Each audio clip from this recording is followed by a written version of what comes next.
What's up, everybody, and welcome back to Fireside Giants. I'm your host, Anthony Rivardo, joined by my co-host, Alex Wilson. And guys, training camp is right around the corner. In fact, the rookies report to the facility tomorrow to get acclimated with the facility, to meet their coaches a little bit more and do some kind of pre-training camp programming. And then next week, the veterans report in training camp officially begins. It's right here. Football season is really close, and I'm super excited about it. But in the meantime, previewing this team and continuing to break down this roster ahead of training camp and ahead of the regular season, today we want to focus on the secondary, which received an overhaul this offseason. The Giants didn't invest any draft capital into the secondary for the most part, outside of seventh-round pick Corey Black, the cornerback, but they did invest a lot of money in free agency into the secondary and made some major upgrades, and we're really excited about it. Some moves that will take pressure off some of their younger guys like Deonte Banks, while also just adding tremendous instant impact with these free agency signings. That's what we're going to go ahead and discuss in today's episode. But before we dive into all that, Alex, how are you doing today, my friend? And what are your thoughts on the Giants' secondary upgrades? Doing really good, man. And yeah, listen, the Giants made some big time improvements this offseason. Really, the defense got the brunt of it. I know the quarterback position got three new players in Russell Wilson, Jameis Winston, and Jackson Dart, but only one of those guys can play in any given moment. The Giants really invested not just financially, but also with premium draft capital, Abdul Carter, Darius Alexander being the primary guys there. But financially, $100 million in the secondary, that's a pretty penny. When we thought they would go out and maybe sign another WR1 to pair with Malik Neighbors, maybe add another offensive lineman, they really are sticking with pretty much the same exact offense they had last year with just a new quarterback in a year with Carmen Brasillo already under their belt. So hopefully they can make some progress there and whatnot. But the defensive side, I mean, John Mara said it verbatim. I'm tired of watching teams run up and down the field on us. So the Giants said, well, he's kind of right. They were doing a lot of that. They didn't have to throw the ball much. They ran the football well against us. Once Dex Lawrence went down, it was, most fans tuned out by that point. So, I do think that the Giants have a lot of pass rush. They have on paper one of the best pass rush groups in the league. In the secondary, they went and said, Deonte Banks, we threw him into the fire. We wanted him to be CB1.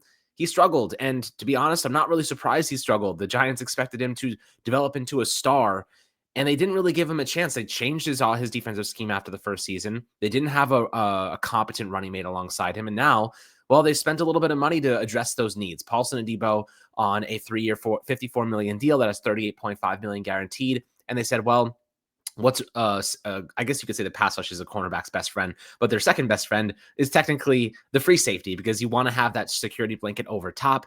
Javon Holland is going to give that to Paulson and Adebo, and obviously Banks. I mean, who knows? I know he's going to have to win that job. Cordell Flott's going to be competing as well. And Javon Holland gets a 3-year, $45.3 million deal with $30.3 million guaranteed. So I want to, take a second. We'll talk about them as players, Anthony, what they bring to this team, but also I want to break down their contracts and really how healthy they are, how great these deals are. They predicate themselves on, if it doesn't work out, the Giants don't really have that much to worry about long-term. If they do work out, they have really nominal deals long-term for some talented players that are only 25 years old right now. Yeah, definitely a lot of young talent in that secondary, many of them entering their third, fourth, or fifth, or sixth seasons. And honestly, that's not a ton of experience when you really break it down in the grand scheme of things. But I want to talk about Paulson and Adebo, because you mentioned taking some pressure off of Deonte Banks or Cordell Flott, whoever ends up being the CB2. And obviously, we'll get to the contracts and break those down as well. I know you have a lot of great insights on that. But just speaking on the CB1 position and what a struggle it's been for the Giants to really get that one right over the last several years, hoping Banks would step into that role and take it by the horns. And that just didn't come to fruition last season. But Paulson and Adebo, why I think he's such an impactful player, will be such an impactful player to this New York Giants defense, is one key term, and this is a term I know certain viewers really love when I say, ball skills. Paulson Adebo has tremendous ball skills. When the football is in the air, he knows how to track it, locate it, and get his hands on the football. And that's something that the Giants secondary really struggled with last season. They had only 5 total interceptions, which ranked 31st in the NFL. It was a far cry from where they were the season prior and the season before that with Wink Martindale's defense that was high flying and constantly forcing turnovers. The Giants defense last season went on a 10-week, unprecedented 10-week drought. I think it was maybe even 12 weeks, just a long drought, couple months with no interceptions forced as a defense, which is honestly inexcusable and unacceptable. But now bringing in a cornerback in Paulson and Adebo, whose best trait is forcing turnovers, I think is the best way to address that issue. Get a cornerback who does get his hands on the football, who does make those pass breakups. Because I think of so many moments last year, touchdowns from Terry McLaurin in the back left corner of the end zone where, hey, Deonte Banks is right there. The coverage is nearly perfect, just didn't get his hand on the football. Amari Cooper, big catch down the left sideline. I think that was in week 2 or 3 last season against the Cleveland Browns. Deonte Banks playing the tightest coverage possible. Doesn't get his head turned around, doesn't get his hand on the football, and ends up being a reception rather than an incompletion. Those are the differentiating plays that I think Paulson and Adebo converts for the Giants defense. He gets his head turned around. He makes those plays on the ball and demonstrates those great ball skills and ends up with some interceptions and some pass breakups that the Giants defense desperately missed out on last season. Now, like you said, the pass rush is the defense's best friend, or the cornerback's best friend. A safety is obviously one of those as well. We'll talk about safety Javon Holland and his impact on the secondary in a moment here. But I really think that the best friend for Deonte Banks this season is going to be Paulson Adebo, because not only is having a CB1 going to take pressure off of Banks or Fly, whoever the CB2 is, but also I think there's a lot that he can learn from his new teammate and how to get his head turned around and how to get his hands on the football. So, Alex, speaking of ball skills, what are your thoughts on that, especially considering that was maybe the Giants cornerback's biggest weakness last season, could be their biggest strength with Paulson Adebo in 2025? Yeah, I mean, sometimes you need a veteran to show you the ropes. And I think with Paulson Adebo and Banks failing to turn his head around, like these are things that sometimes you need someone that's actually on the field. It's easy to hear it in practice. Jerome Henderson or their new cornerbacks coach is saying, you got to get your head turned. You have to do this. This is how you do it. And then like trying to actually translate that into a game-like scenario is not as easy as someone telling you how to do it or teaching you how to do it. Paulson Adebo is one of the most aggressive cornerbacks in the league. Sometimes it's actually to his detriment. You know, he will turn his head with the intention of trying to get an interception. Sometimes it'll go over his head. Sometimes he won't be in the right place because he turns his head too early. In my opinion, you know, one of the things that really good aggressive cornerbacks do is they read the receiver's eyes. And I think that's kind of what Banks has failed to do at times. Like he's sticky in coverage. You know, Anthony, you've said that in the past. Like he's there in coverage a lot of times. He just doesn't get his head turned around. He needs to be able to, in that critical moment, see where the receiver's eyes are looking, time it out, and then make a play on the ball and get his head turned around. So like there are ways to identify when exactly to do that. And I think that Paulson Adebo, one of his strengths is actually being aggressive in that nature. So maybe Banks can learn a thing or two and then translate. I also think it'll be easier for him to test against WR2s. Obviously, when you're going up against the CeeDee Lambs of the world and, you know, the Justin Jeffersons of the world, like you don't have time to turn their head. Like that ball, they're so good at masking things, like when that ball is going to arrive. And obviously those 50-50 balls, like it doesn't even matter. Turn their head, they're still going to catch it over you. So I think that him going up against worse receivers, worse talent in general, will allow him to take risks that allow him to build confidence, get some interceptions, make some big plays for this defense, and, you know, kind of be the aggressive player we hoped he would be when we drafted him out of Maryland. So, you know, I do think that that's a really good point. Having someone to watch on the other side should be a big, you know, learning factor for him. And then Javon Holland being over top. Last year, he obviously had a down season. Miami's defense in general was pretty bad. So, you know, I'll give him a kind of break there over a much larger sample, I think 4 years worth of action. Javon Holland was excellent. You know, he was great the first 3 years of his career. Last year was the first year he didn't have an interception. So I do think that he will turn things around. You know, he was battling some injuries as well. So now he's fully healthy, ready to go. I do think that he's going to be a huge piece of the puzzle for the Giants, because losing Xavier McKinney, we felt that loss significantly. So, you know, Tyler Nubin going into strong safety where he can really utilize his run stopping quality. And then Holland being that ball hawk is going to be a really nice 1-2 punch, nice blend there. And then protect the cornerbacks as well. But, you know, just contractually, let me give you some information about these deals because I think it's worthwhile to mention. Cap hit year one for Paulson Adebo was $11.7 million, right? So that's really low for a starting CB1.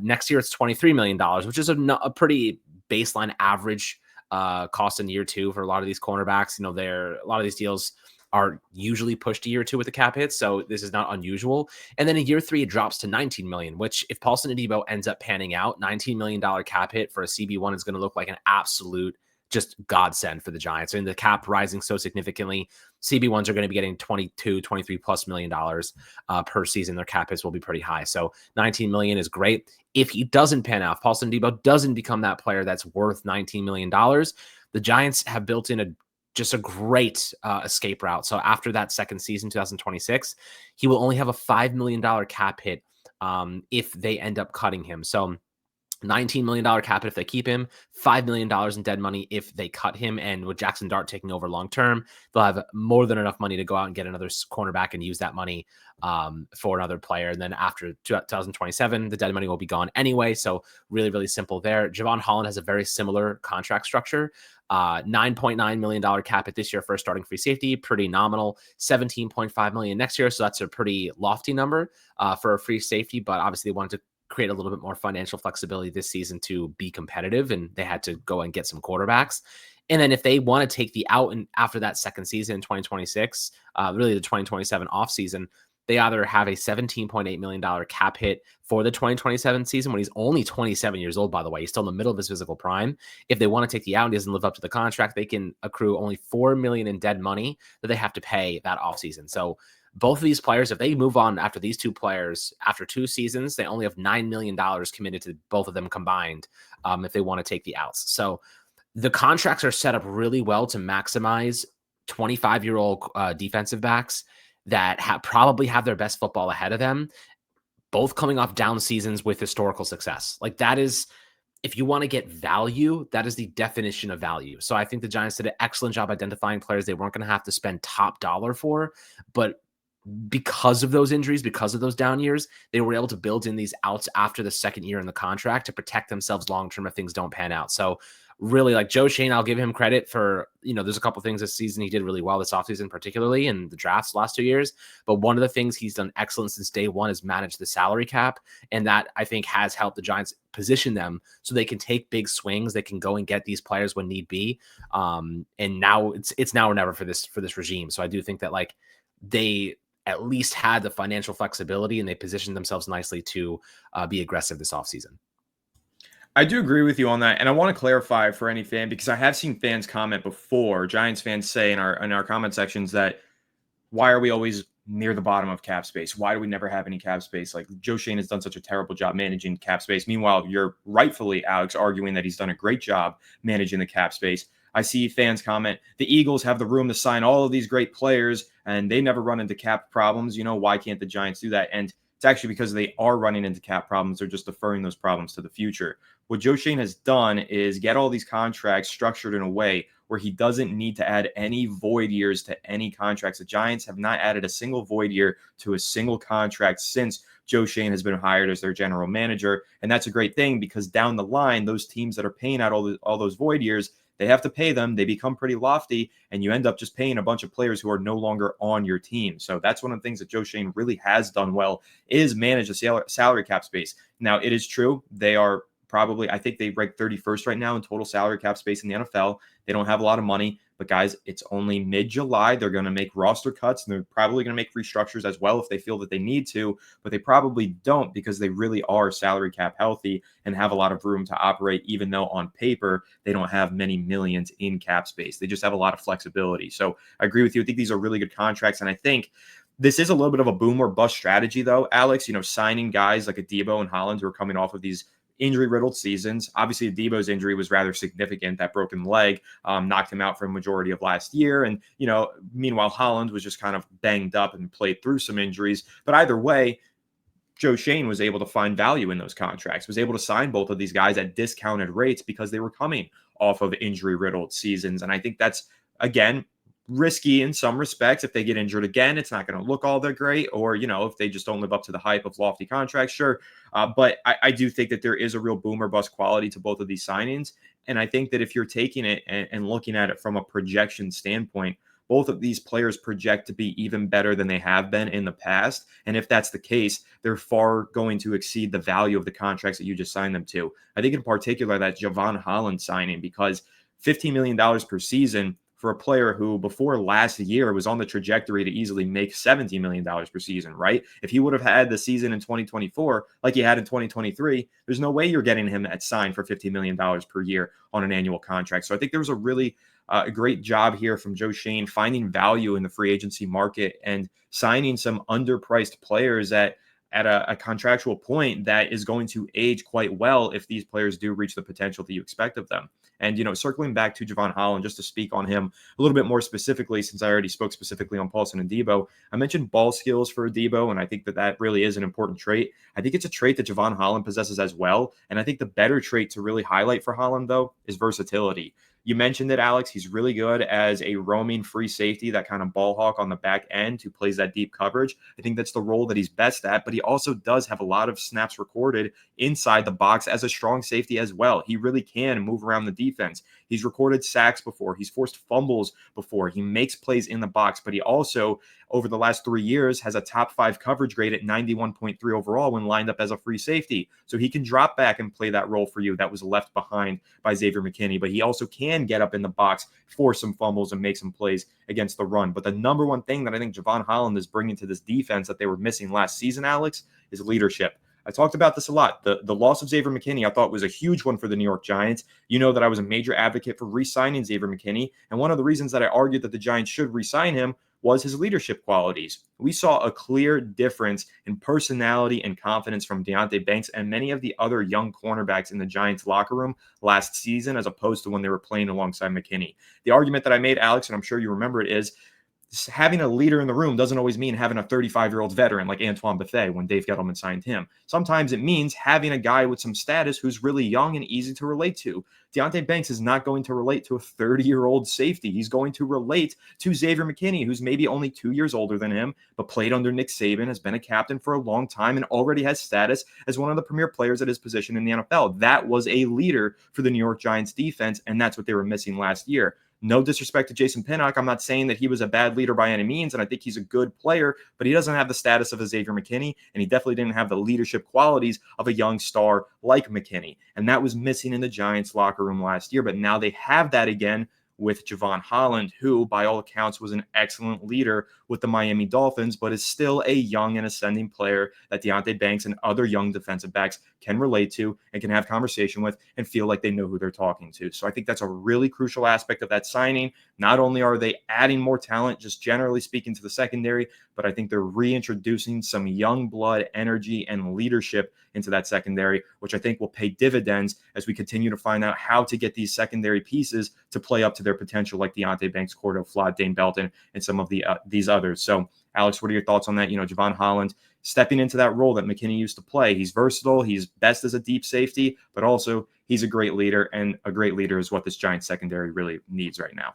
I mean, the whole team, they really just need leadership in general. So, the defense has been begging for it. I mean, Dexter Lawrence, some guys are paid to be leaders, but they're just really just great players. I think Dexter Lawrence isn't necessarily a great leader. I think he's just a great player.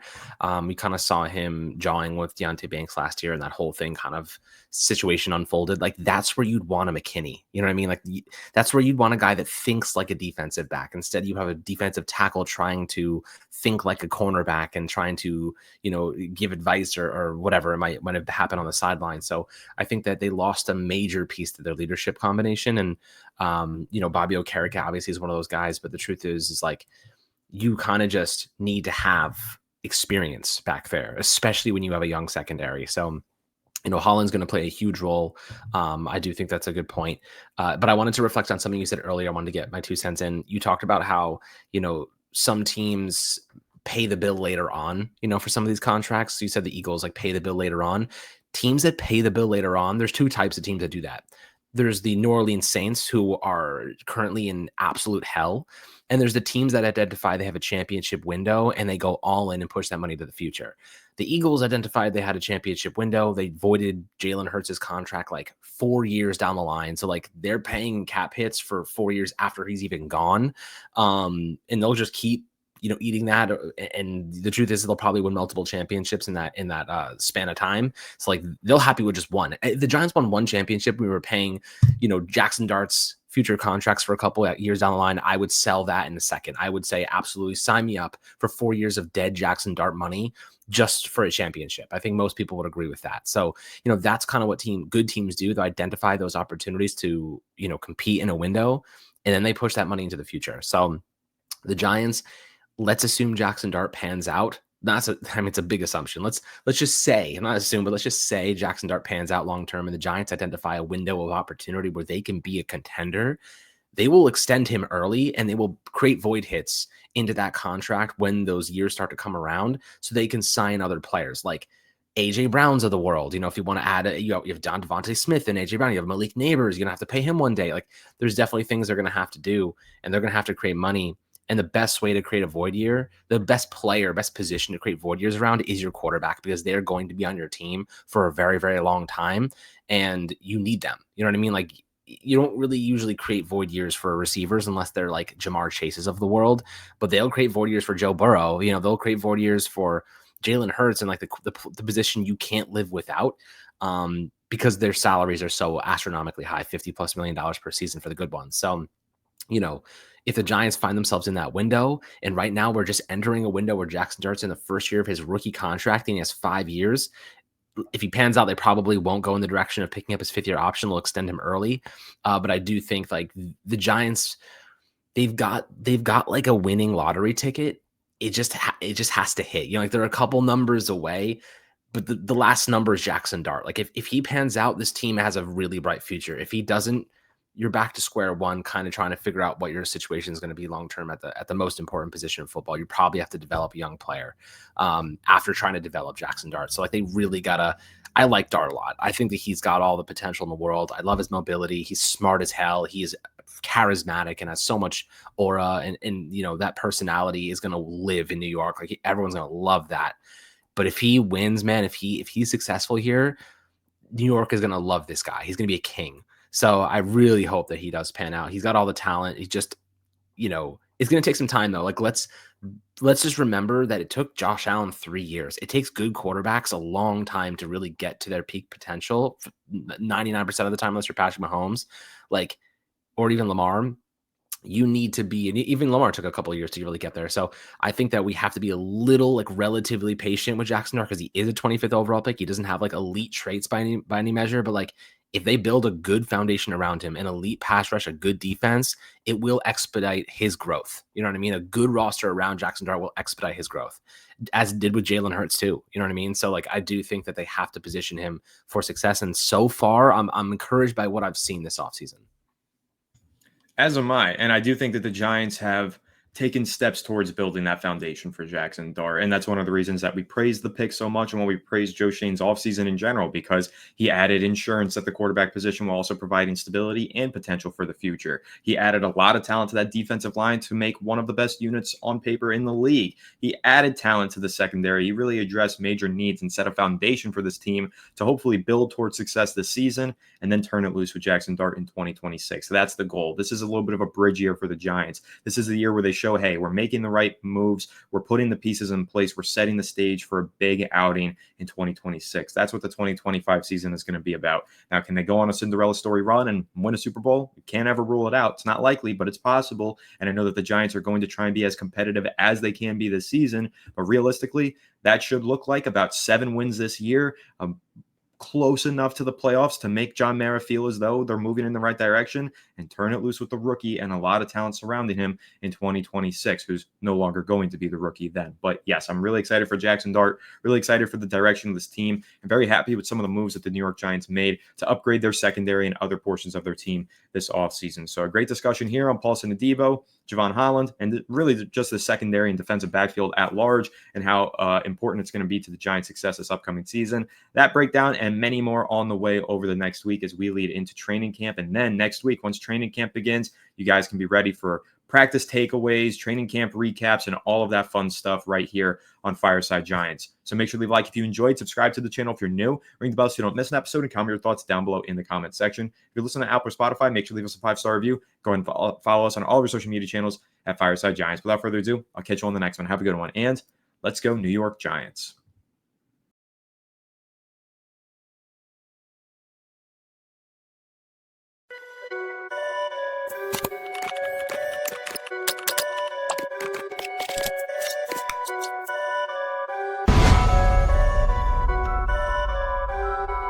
Perfect.